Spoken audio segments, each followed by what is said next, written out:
Actually, scene one. We've just left Macbeth setting himself to the fact that he is actually going to go through this murder. And we switch to the night time of this same day. Banquo and his son Fleance are walking through the courtyard of Macbeth's castle, and Banquo stops and points out that there are no stars out this night. And if we remember, both Macbeth and Lady Macbeth have asked to be covered in darkness. Macbeth went as far as say, stars hide your fires. So it's no surprise to the audience when Banquo turns around and says, look, there's no stars out tonight. And as Macbeth enters, he and Banquo begin to get into a conversation. Banquo is asking to speak with him because he says that he's had this dream about the three witches, and he is concerned that the witches seem to have revealed some truth. Although Macbeth at this point then starts to lie, and he says, well, I haven't thought anything about them. Perhaps we can discuss this later. And Banquo and Fleance leave. Then we're back with Macbeth, and we've got this iconic soliloquy here where he talks about seeing a dagger in front of him that seems to be floating in the air and marshalling him along to where he needs to go. He wonders if this dagger is going to be real or if it's a dagger of the mind. And he decides that perhaps it's actually a manifestation of his unease over killing Duncan. He sort of comes to his senses as he hears the bell toll, which is Lady Macbeth's signal that the chamberlains are asleep, and he goes off to commit this horrific deed. So looking a little bit more closely at this language then, we see an interaction between Banquo and Fleance, and we don't actually see Fleance very often in the play. He's actually only in this scene and the one in which he's murdered. But the interaction between Banquo and Fleance is notable in the sense that it sets the scene for the deeds that are going to come. Banquo says to his son, there's husbandry in heaven, their candles are all out.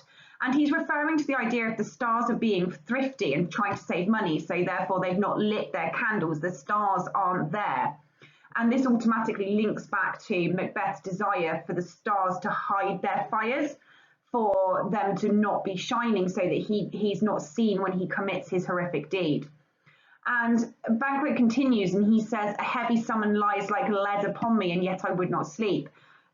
Referring back to the fact that he is troubled by what he's heard from the witches and the supernatural, meaning that he's not actually able to rest and to sleep. And he begs for the merciful powers, so he begs for heaven to restrain in him the cursed thoughts. He doesn't want to be thinking about these evil things that the witches have said to him. And then Macbeth arrives, and initially Banquo is startled. He says, give me my sword, who's there? But Macbeth says a friend, which is somewhat ironic because we know that although they have this friendship and there is a loyalty between them, things are going to go very, very wrong very quickly. And Banquo points out to Macbeth as the play goes on and this scene goes on of how respected and how loved Macbeth is at this point. He talks about the diamond King Duncan has given to his wife out of love and out of a sort of recompense for everything they've done for the kingdom. And Banquo continues and he talks about, I dreamt last night of the three weird sisters. To you, they've showed some truth. He's troubled by what he's seen and he's thinking about the prophecies coming true, and it's troubling him. But Macbeth then lies to him and he says, well, I don't think anything of them. And as the audience, we know that he lies. We know he's being duplicitous here because we've seen him plotting with his wife to kill the king. But yet he's lying to his best friend and he's choosing not to tell him that he's also troubled by them. And so we begin to see the fractions come between these two people. We begin to see Macbeth becoming very secretive and he's hiding things and he doesn't want to talk to Banquo anymore. He wants to conceal what his thoughts and feelings are. Banquo and Fleance leave, and we're left with Macbeth on his own on the stage. And we're about to read perhaps what is the most iconic speech in any of Shakespeare's plays. We get to see the internal thoughts and feelings of Macbeth as he is about to go and commit this murder. He's wrestling with his conscience here. He doesn't know if he's actually going to be able to go through with this planned murder of the king. And we need to think carefully about this symbol of the dagger. It could be a manifestation of his ambition, of his pride, of his conscience, of his masculinity. It could be a manifestation of his doubt. There's been so many different interpretations by directors. If you watch some of the films and some of the plays where it's reimagined, Some directors will choose to actually have a physical dagger on the stage with Macbeth. Some of them will choose to have some sort of shadow or trick of the light, or to not have it at all. Sometimes some of the versions I've seen the witches leading him, or I've seen Lady Macbeth even leading the way. And it's a really interesting section of the play to look at because it tells us so much about Macbeth and about his character. So this language here, we start with Macbeth on the stage and he asks this rhetorical question: is this a dagger which I see before me, the handle towards my hand? And we're immediately in his psyche with him. We're thinking about, is he genuinely seeing a dagger? Is it a manifestation of his mind? You know, what is actually happening here? And he questions himself. He says, you know, are you a dagger of the mind, a false creation proceeded from the heat oppressed brain? And he's questioning his own sanity. He doesn't know at this point in the play if what he's seeing is real. And I think at this point, he's actually questioning himself, you know, is he going to have the ability, the actual sense of him going to do this hideous thing? And he questions it and he says, you know, it's marshalling him the way that he's going. It's showing him what needs to be done. And he then questions his eyes. He thinks, you know, is it making a fool of him and his other senses? Because he still sees him. And as he blinks, he then sees this dagger covered in blood, which wasn't there before. And it's kind of foreshadowing the fact he is going to go through with him. And then he moves on and he says, you know, nature seems dead and wicked dreams abuse the curtained sleep. This idea that already he's tormented, even the thought of what he's going to do is tormenting him. It's creating this idea that he can't sleep. Witchcraft has kind of seeped into him and he can't escape it.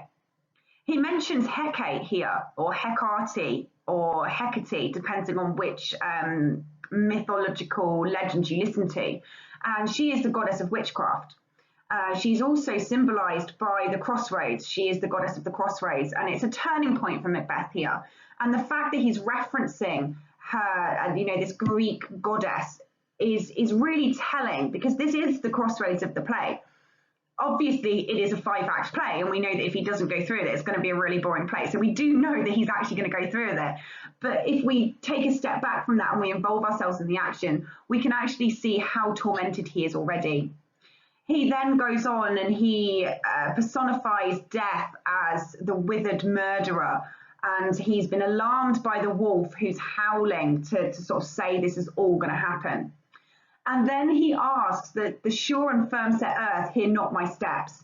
He doesn't want to be caught. He knows that what he's doing is wrong. And we need to understand that at this point, he absolutely understands that what he is doing is a terrible crime. He knows he's committing treason and he knows that he's damning himself to hell. But there's still a little bit of hope in him that he's going to get away with this. And then these final 3 lines of the scene where he says, I go and it is done. The bell invites me, hear it not, Duncan, for it is a knell that summons thee to heaven or to hell. And there's a double meaning here. There's literally Duncan's death, which is coming upon him. But perhaps more importantly, he understands that this action is going to condemn his soul to hell, and he will no longer have that viable option of heaven. And that rhyming couplet that ends the scene, again, sort of sounds almost prophetic in the way that it comes across. It is very supernatural. It reminds us of how the witches speak in rhyming couplets.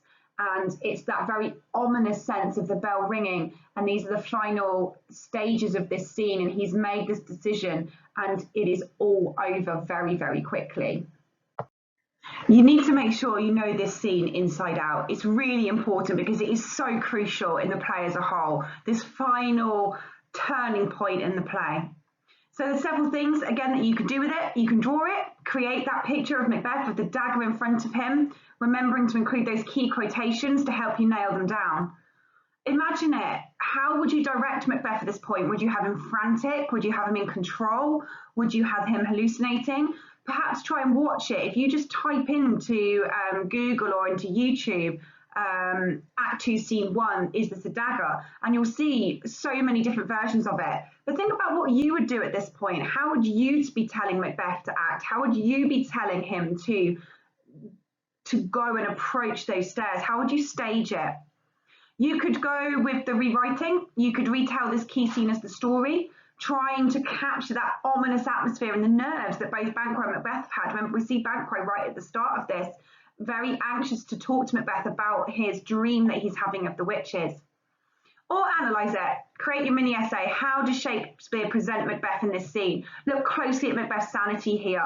To what extent do we see him as a victim? To what extent do we see him as somebody who is about to go and commit the worst sin?